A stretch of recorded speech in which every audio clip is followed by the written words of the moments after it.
Okay, take it easy. The magic chalkboard and writing trick's not working as well as it should be in class. That's all of that. Thank you. Does anybody have any questions about the beginning, the setup?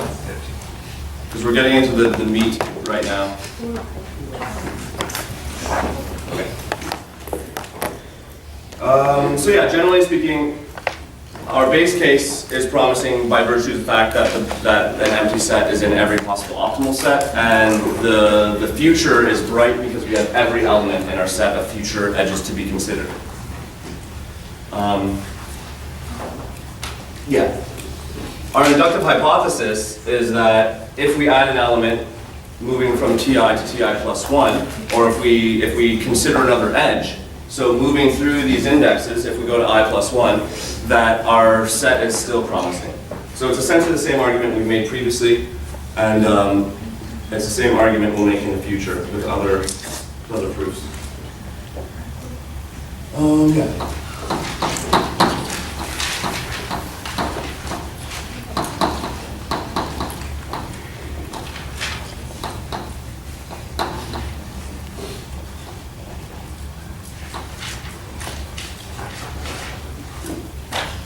Yeah.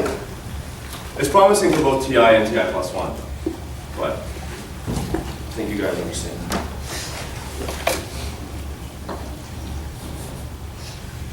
Yeah, that's fine. Okay.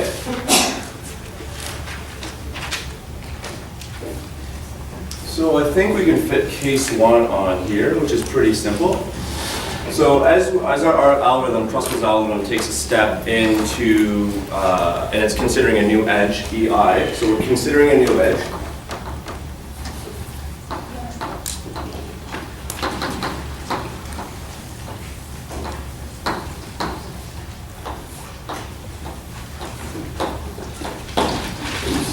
EI. I'm trying to write larger, but also not like a clown. It's very difficult.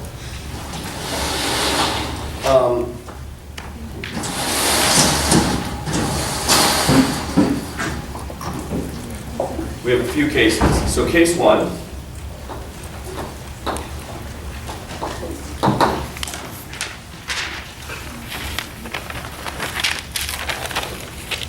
Is that somehow our TI plus 1 equals TI.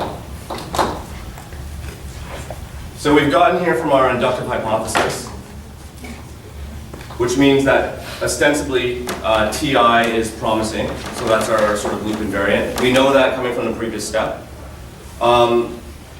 So if these two sets are equal, then we haven't added anything. What's the consequence of that? What's Truskell's algorithm? Why would Truskell's algorithm ever not add an edge? We wrote our algorithm in pseudocode, so it's pretty easy to read it out. It's a cycle it's created. So yeah, and I mean it's pretty easy to dig into the guts of the algorithm and figure out verify that. Yeah. So the only reason that this ever happens only happens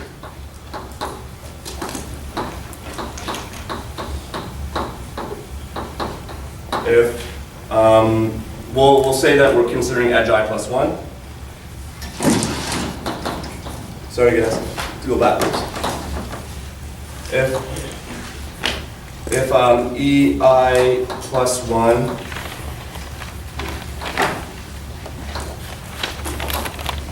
with TI creates a cycle.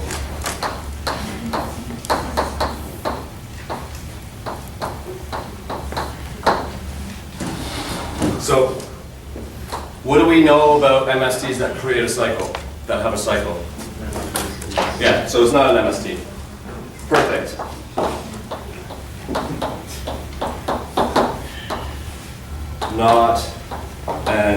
Not in. So we'll write this differently.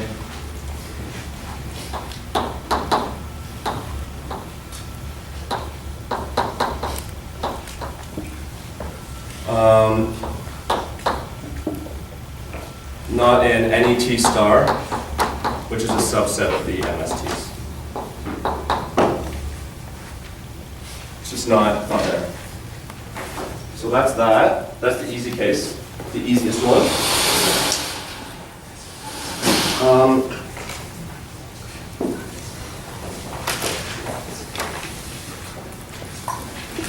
And then we have the other implication of the if statement to worry about. I hope you guys wrote that down, but you had like 10 minutes, so, you know.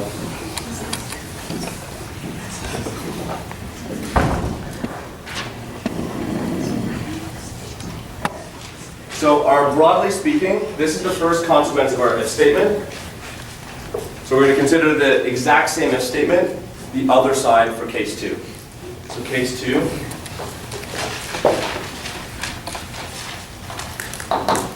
Which, broadly speaking, means that Ti plus 1 is going to equal Ti, union, where we add the element I plus 1. So we found this new edge, and we've actually added it. So it doesn't create a cycle.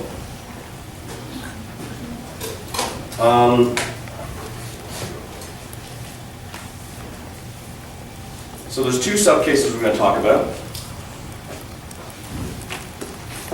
Do you know what those two subcases are? Does anyone want to tell me? So if we add an edge to our potential minimum spanning tree, we're building a tree here.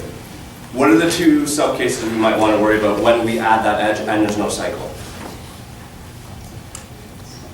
It's if that edge is part of T star and if it isn't part of T star? That's exactly it, yeah. So let's consider the first one as the easiest one, which is that it just turns out that this new edge happens to be part of the T star we're already considering as a promising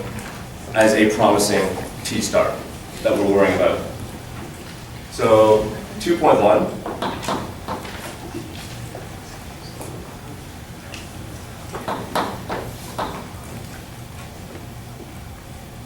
Yeah. Plus 1. So if we're considering something that's in T star, then we have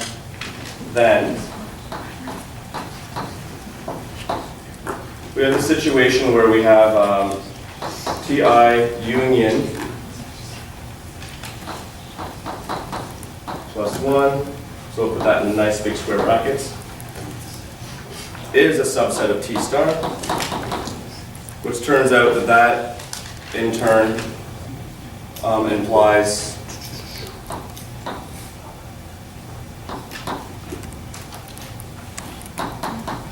that the set that we're forming at Ti plus 1, unioned with all the remaining edges,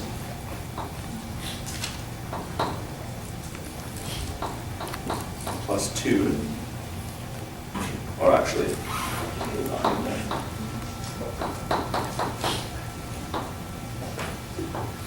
which of course is the definition of promising. This is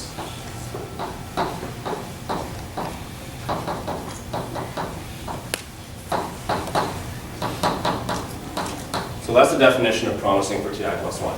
This is like if you write it out, if you write out the consequence in similar notation as above, you step through it, it turns out that it's still promising. So that's the simple case. The simple case is that you add something and it just turns out that it's part of the same set.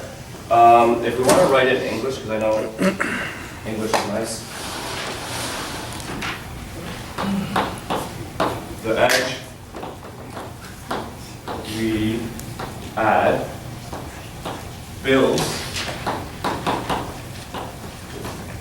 TI to TI plus 1 such that, I don't know,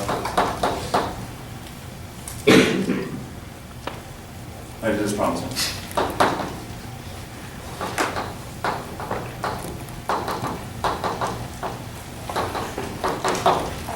I mean, it depends on how you set your notation up in the beginning. So when you guys are doing proofs,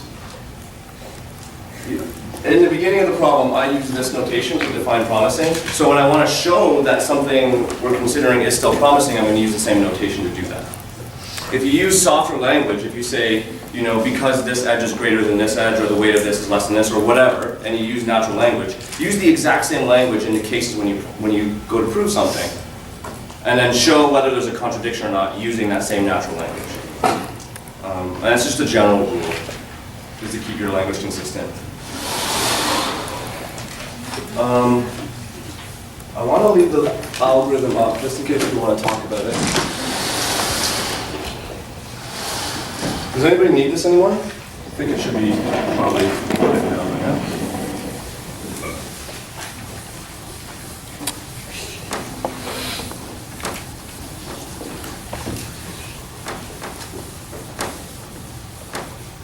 I'll get rid of this too.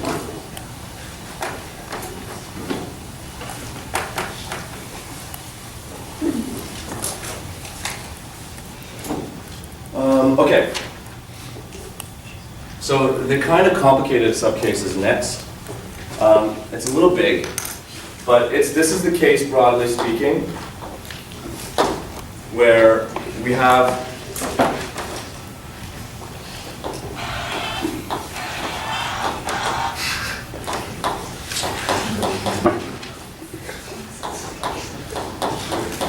Is the score good? What's going on? Oops. Wait, that's okay.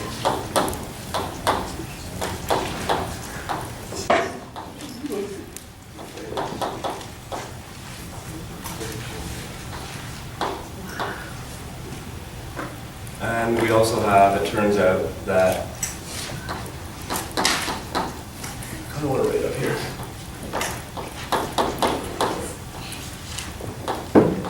EI plus 1 is not in the promising star that we're currently considering.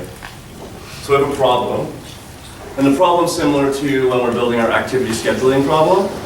Do you guys remember what happened in that case? What did we do here for activity scheduling? Yeah, we considered overlap, but we considered something a little bit better than overlap. We considered that the activity was the same width. We don't have a notion of width in this problem. Broadly speaking, what we're considering with the activity scheduling problem is something called the exchange lemma, which is just a general principle which you can form, is the idea that you can replace one thing with another thing and it doesn't make a difference. And you have to set up your notation carefully. That's why we set up the idea of having a minimum spanning tree, a family of minimum spanning trees, so that it would be possible to show that something else might also be a set of the minimum spanning tree and that we might be building towards that. So that's kind of our goal set up here when we're doing this. Does that make sense? Okay, good. Because it's kind of a weird idea and it can be pretty convoluted because you have to jump a lot of hoops sometimes, and sometimes you can and can't show these things. So to start this off, let's consider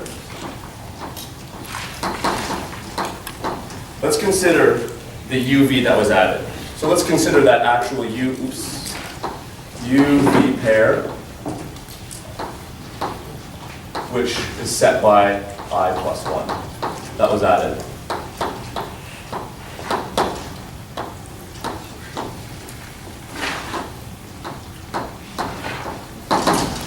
So maybe, what can we say about this UV? This is the most fun part of the proof, so I'm kind of slowing down a bit. What can we say about the UV that we've added? Does anybody have any sort of ideas? It's the next smallest, I think. Yeah, so that's one thing that we know. So it's the next smallest. I'm also going to write that in brackets.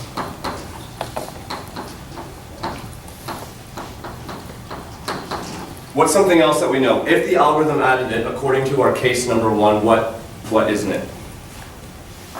Somebody else, if anybody. Doesn't create a cycle? Doesn't create a cycle. And that's exactly correct. So let's use those two ideas because they're two good ideas.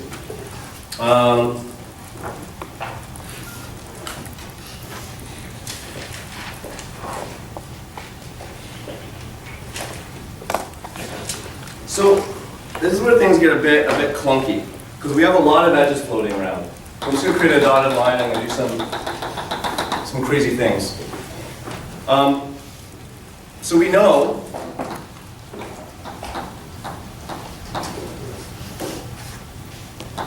that our T star is in the family, like it's inside the family of MSTs we're considering. And we also know that there's a sequence of edges.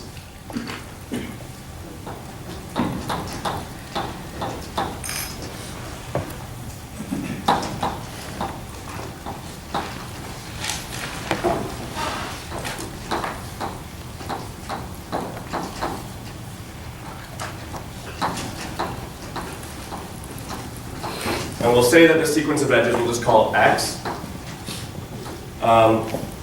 And we'll say that it's equal to, we'll give it some weird index S, like a sequence,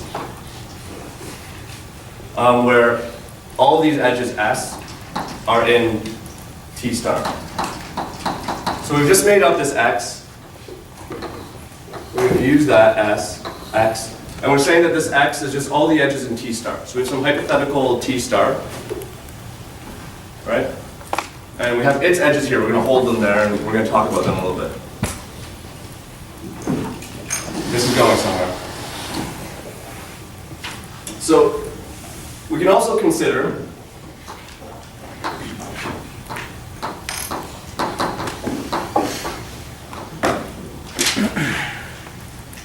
that we have some sort of X star, we'll say, a more different X.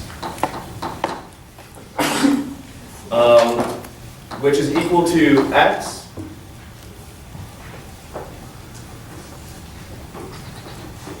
I feel like my notation is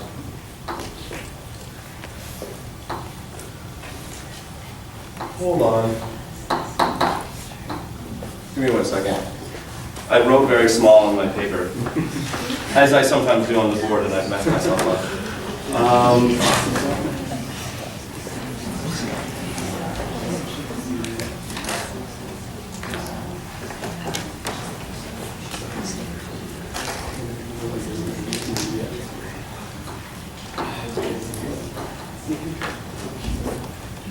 Okay, what we really want is this. Anyway, we want now to consider the set of edges. I wrote this wrong in my notes, but we want to consider the set of edges that are the intersection between all the edges in S and the edges in T plus 1. I guess we could have just not set up X, but when I wrote through Francois' notes, I instanced some new notation. The point is that this X star, what do we know about this X star? So it's going to be a series of edges that are not in T plus 1. What do we know about these leftover edges compared with Ti plus 1? What do we know? Okay, what do we know about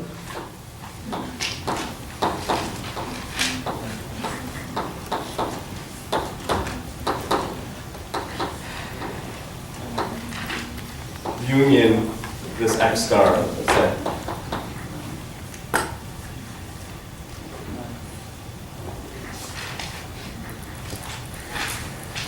Basically, these are the edges that are not in Ti plus 1, but are in T star. So that's what these are. So these edges would create a cycle.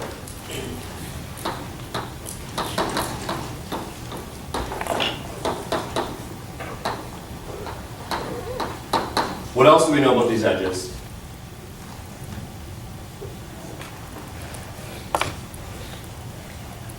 we would have added them already because they're connected to U and V. So let's,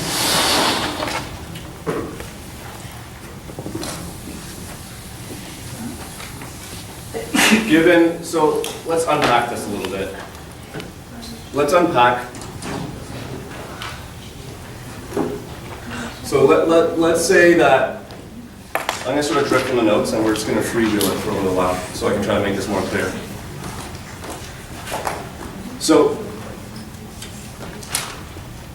our X set is going to be some sequence of sets. We can just call it our T star, or we'll use the X star. It's going to be a sequence of edges, ES1 to E, ESM or whatever, right? And they're not currently in TI, I plus 1. And we know that if we added any new edges, that they would create a cycle. Does that make sense? Okay, so let's form an optimal MST. So let's form T star. Let's say that T star is equal to this, because I really want you guys to understand what's going on here.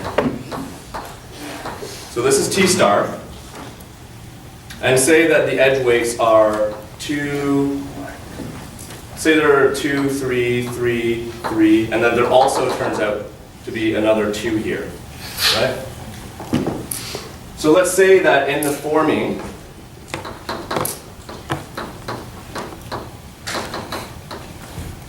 of Ti plus 1, we add the dotted line.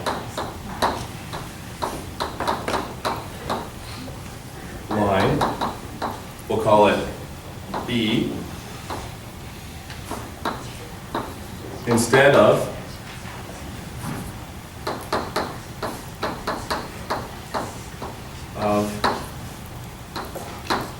A.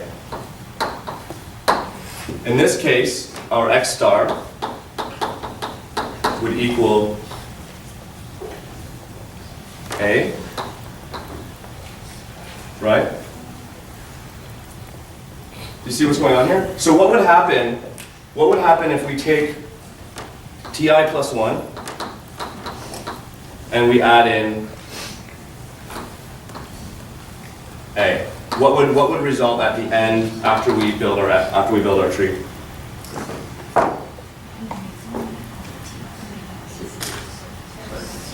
A cycle.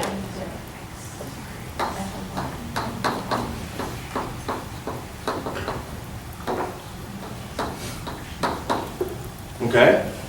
What else do we know about the fact that, what else do we know about, what do you call it? What else do you know about these two? Quick question. This isn't actually answering your question at all. Did you say not in because you wrote in? Where did I write? In TI plus 1. Right above your graph. Oh, yeah. Yeah, that's exactly what I meant. Sorry.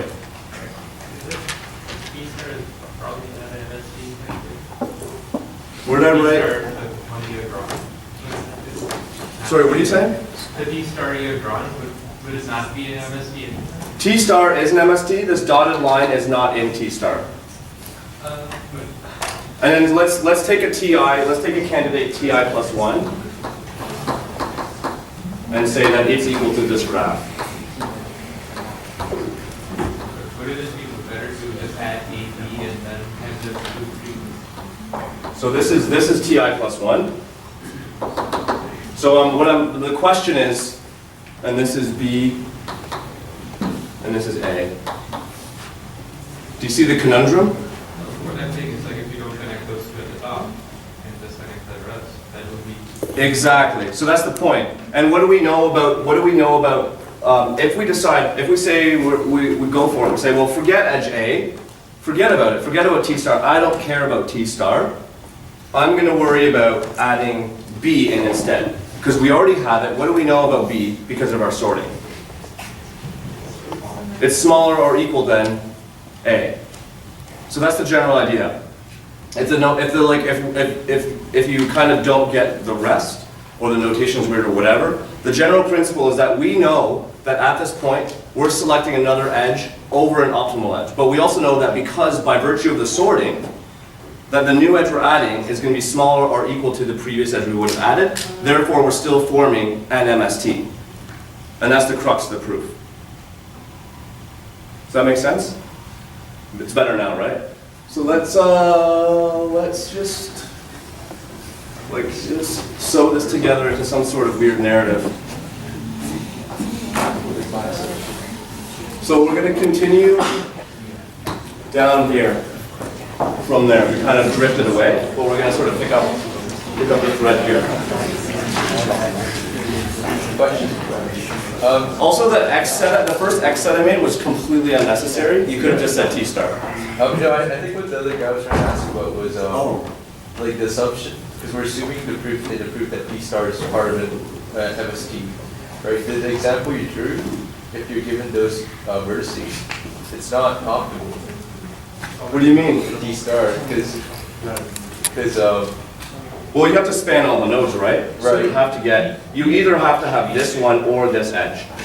but you have one that's 3, that says 3, like it's not labeled, so it's hard to. 3, 3, 3, 2, 2. Yeah, so instead you could do 3, 3, 2, 2. Where I don't see where there's another 3 that we could use. Like you can remove it. I mean, Remove this one? so the yeah. That is the entire point. Yeah, that's perfect. That's exactly. I am so. Oh yeah. I'm sorry. Yeah. Okay. Yeah. I know. Okay. Yeah. You're correct. So the example I drew was not an MST, but let's pretend it actually was the whole time, and then everything made I sense. think that's what he was asking. I'm sorry. Yeah. That's perfect. That guy. Yeah, and I was like in my own head. Yeah. Sorry about that. Does it make sense now that we look at it from a totally different way?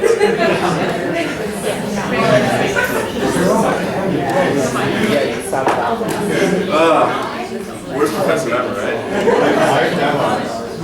No, but like seriously though, like unpacking that, did that help make sense with the argument, and now it's not confusing anymore?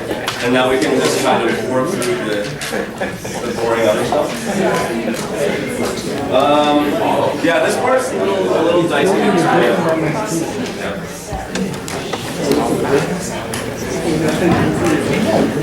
Okay, so continuing with 2.2.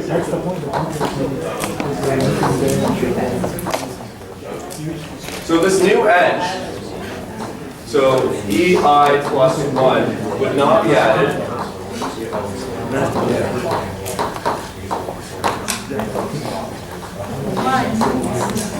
unless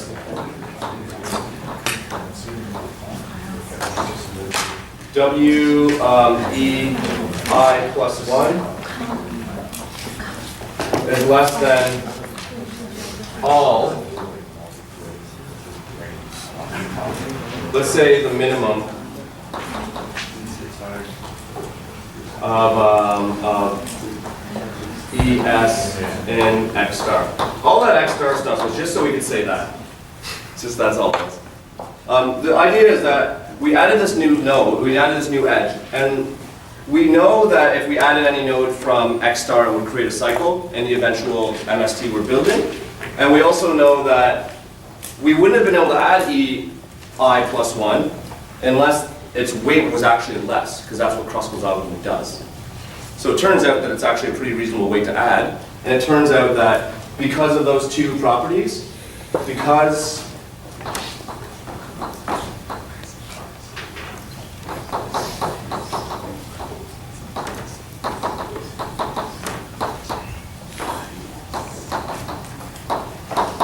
connecting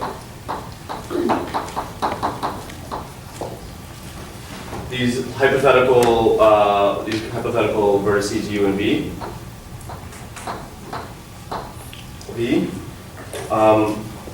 where V is not